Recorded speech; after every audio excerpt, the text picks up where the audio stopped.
আমাদের প্রিয় নেতা এম এ মজিদের নাম ঘোষিত হবে, সেই নেতা জননেতা অ্যাডভোকেট এম এ মজিদ। মঞ্চ উপবিষ্ট আমাদের প্রিয় নেতা, আপনাদের এই এলাকার কৃতি সন্তান, ঝিনাইদহ জেলা বিএনপির সংগ্রামী সাধারণ সম্পাদক জননেতা advocate M A Majid, Moazzem Hossain, আমাদের থানা বিএনপির সংগ্রামী সাধারণ সম্পাদক জনাব আলমগীর হোসেন, আলাউদ্দিন আল মামুন সহ সঞ্চালক এবং অন্যান্য নেতৃবৃন্দ। আসর শেষে মাগরিবের নামাজের সময় খুবই কম থাকে, সেই কারণে আমাদের বক্তব্য আমরা ইচ্ছা মতো দিতে পারি না।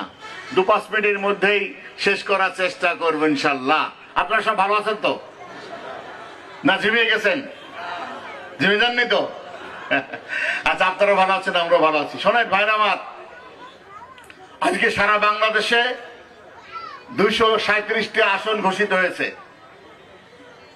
আর 67টি আসন এখনো ঘোষণা হয় নাই। তার মধ্যে আমাদের ঝিনাইদহ আসনটা এখনো ঘোষণা হয় নাই। আপনাদের কারো কারো মনে হয়তো প্রশ্ন থাকতে পারে, কিরে ভাই ঝিনাইদহ 2 আসন কি না কি হয়, এটা মনে হচ্ছে নাকি আপনাদের?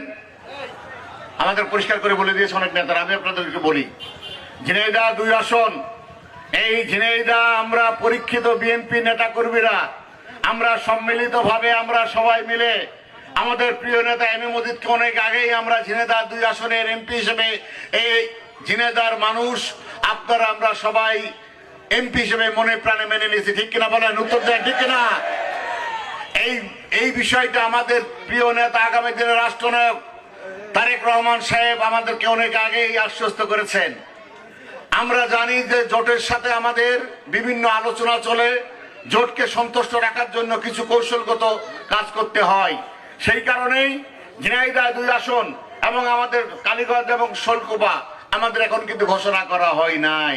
এর মাঝে এটাই বোঝা যায় যে একটু অপেক্ষা করতে হচ্ছে আপনাদের জন্য, আপনাদের জোটকে শক্তিশালী জোটকে সন্তুষ্ট করার জন্য আমরা অপেক্ষা করছি। এর মানে এই নয় যে আমাদের ঝিনাইদহ সদর এম এ মজিদকে ছেড়ে দিয়ে অন্য কাউকে দেবে আর আমরা সবাই সেটা মেনে নেব।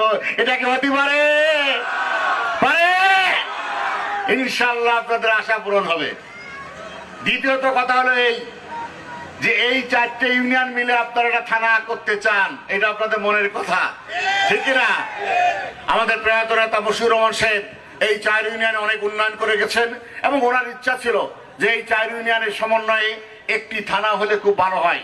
এটা সম্ভব, আমি থানা বিএনপি সভাপতি হিসেবে বলছি, আরেকটা থানা এখানে 4 ইউনিয়ন মিলে করা সম্ভব, যদি আপনারা চান। চান নাকি আপনারা? চান? সবাই বলেন চান? তাহলে আমার কথা শুনতে হবে ভাইরা আমার। পাশেই হচ্ছে কোটচাঁদপুর, 5 ইউনিয়নে যদি থানা হতে পারে তাহলে সাধুয়াটি, মধুয়াটি, সাগান্ডা আর হলিদানি নিয়ে কোনো থানা হতে পারে না, পারে না? দরকার হলে মজিদ সাহেবের এই যে কি বলে দৌলতপুর কেটে নিয়ে আসবো আমরা, ঠিক কিনা? সেক্ষেত্রে আমার একটা প্রস্তাব আছে। সেই প্রস্তাব হচ্ছে এই যে ঝিনাইদহে বসে অথবা আমরা শুনি যে এই 4 ইউনিয়নে বিশেষ কোন দলের হয়তো ভোট একটু বেশি থাকলেও থাকতে পারে, আছে নাকি? আমরা আগামী জাতীয় সংসদ নির্বাচনে এই 4 ইউনিয়ন প্রমাণ করে দিতে চাই যে এই সমস্ত ভাওতাবাজি 71 সালের পরাজিত শক্তি যারা সকালে এক কথা বলে বিকেলে এক কথা বলে, তাদেরকে মার্কায় ভোট না দিয়ে এই 4 ইউনিয়নের সর্বোচ্চ ভোট আমাদের এম এ মজিদকে ধানের শীষ প্রতীকে আমরা দিয়ে প্রমাণ করব ইনশাআল্লাহ। এই 4 ইউনিয়নের মাটি আপনার করার জন্য আমি বলবো 4 ইউনিয়নের মাটি, সবাই বলেন 4 ইউনিয়নের মাটি। আগামী দিনে এই 4 ইউনিয়ন নিয়ে আপনারা থানা দেখতে চান, তাহলে ভাইরা আমার ওই জামাতের দাড়িপাল্লা প্রতীক, যে দাড়িপাল্লা প্রতীক এখন আর চলে না, দাড়িপাল্লায় এখন ফাঁকি দেওয়া যায়, দাড়িপাল্লায় এখন ওজন কম দেওয়া যায়, দাড়িপাল্লায় ওজন এখন ঠিক হয় না। সেই কারণে প্রত্যেকটা দোকানে প্রত্যেকটা প্রতিষ্ঠানে দাড়িপাল্লা বাতিল করে দিয়ে আজকে ডিজিটাল হয়েছে না, এই জন্য ডিজিটাল মেশিনে ভোট হবে। আর ডিজিটাল মেশিন এসে বলেই আজকে দাড়িপাল্লা সারা বাংলাদেশের মানুষ আজকে বয়কট করে আমাদের এম এ মজিদকে ধানের শীষ প্রতীকে ভোট দেওয়ার জন্য আজকে অপেক্ষা করছে, ঠিক কিনা ভাইরা আমার? ইনশাল্লাহ আপনাদের মনে বাসনা পূর্ণ হবে। এই অবহেলিত ঝিনাইদহ 16 বছরে আমরা উন্নয়ন করতে পারি নাই। এই অবহেলিত ঝিনাইদহ আমরা আগামী দিনে ধানের শীষ প্রতীকে ভোট দিয়ে আমরা উন্নয়ন করতে চাই, ঠিক কিনা বলেন ভাইরা আমার? সর্বশেষ শেষ করি, ধানের শীষ প্রতীকের এগেনস্টে এখন হুজুররা, জামাত ইসলামের ভাইরা আমাদের গীবত করে বেড়ায়।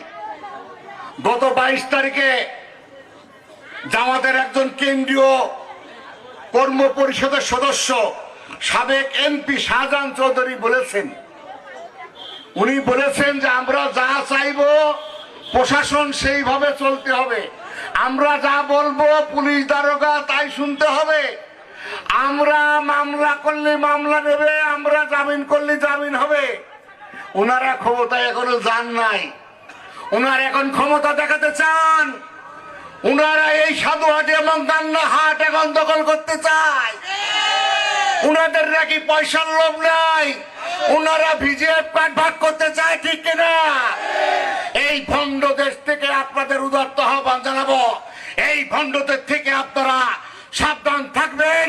ইনশাল্লাহ এই সাধুহাটির মাটি বিএনপি ঘাঁটি হিসেবে পূর্বেও ছিল, ইনশাল্লাহ আগামী দিনও থাকবে, ঠিক কিনা বলেন ভাইরা?